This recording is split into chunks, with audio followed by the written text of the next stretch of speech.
Assalamualaikum warahmatullahi wabarakatuh. Sebelumnya perkenalkan, nama saya Rosalini Zahara dengan NPM 201434013.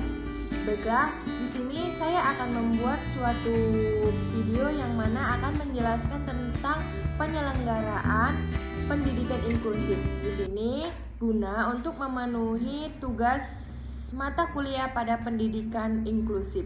Baiklah, langsung saja kita simak videonya. Baiklah, di sini sebelum saya menjelaskan apa saja syarat untuk penyelenggaraan pendidikan inklusif itu, di sini saya akan menjelaskan terlebih dahulu apa itu pendidikan inklusif. Baiklah, pendidikan inklusif itu adalah penempatan anak berkelainan tingkat ringan, sedang maupun berat secara penuh di kelas reguler maupun kelas normal, di mana merupakan tempat belajar yang sesuai bagi anak berkelainan ataupun bagi anak yang memiliki jenis kelainan dan bagaimanapun gradiasinya.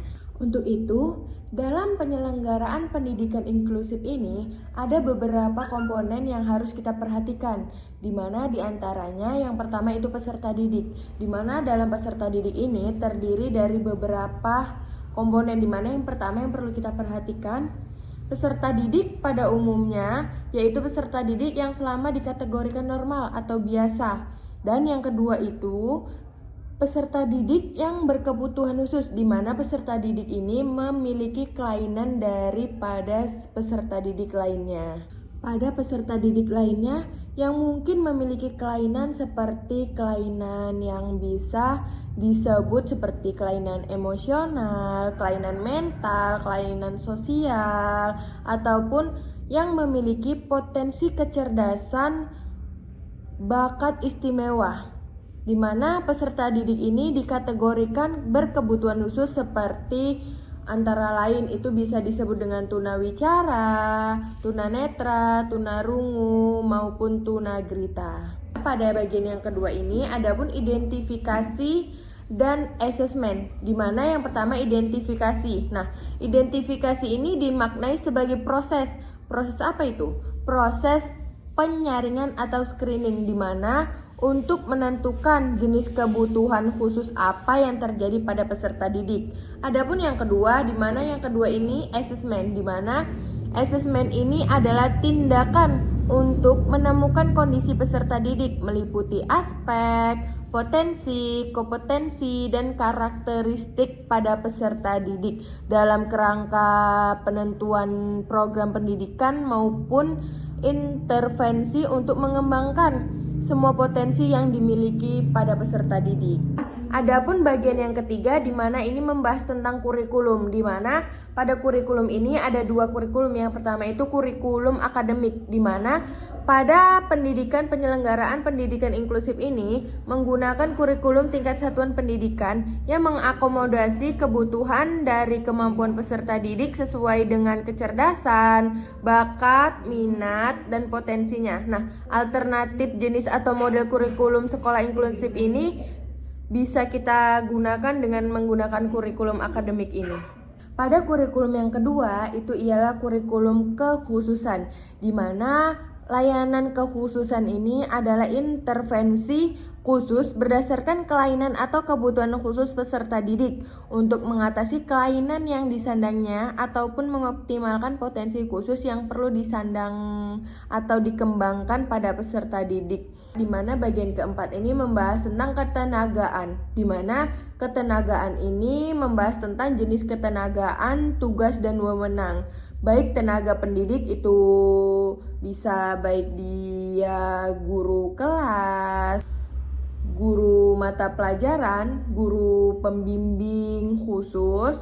Adapun pengelolaan kelas dan kegiatan pembelajaran, di mana pada sistem pengelolaan kelas ini baik kelas reguler penuh. Di kelas reguler penuh ini peserta didik berkebutuhan khusus belajar bersama-sama peserta didik reguler, di mana pada kurikulum standar nasional yang berlaku bagi peserta didik reguler juga berlaku bagi peserta didik berkebutuhan khusus.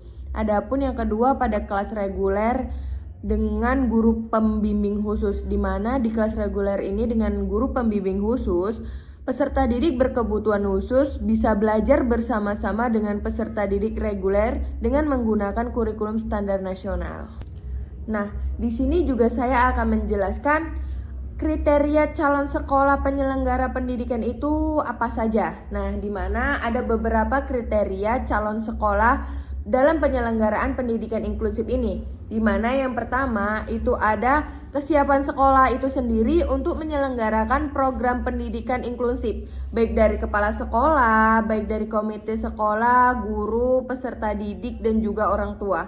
Adapun yang kedua itu terdapat peserta didik berkebutuhan khusus ini di lingkungan sekolah, dan yang ketiga itu terdapat atau tersedia GPK baik yang berstatus guru tetap maupun guru yang diperbantukan dari lembaga lain atau berkesanggupan menyediakan guru GBK. Nah, adapun yang keempat ini di mana berkomitmen terhadap penuntasan wajib belajar dengan bukti surat pernyataan.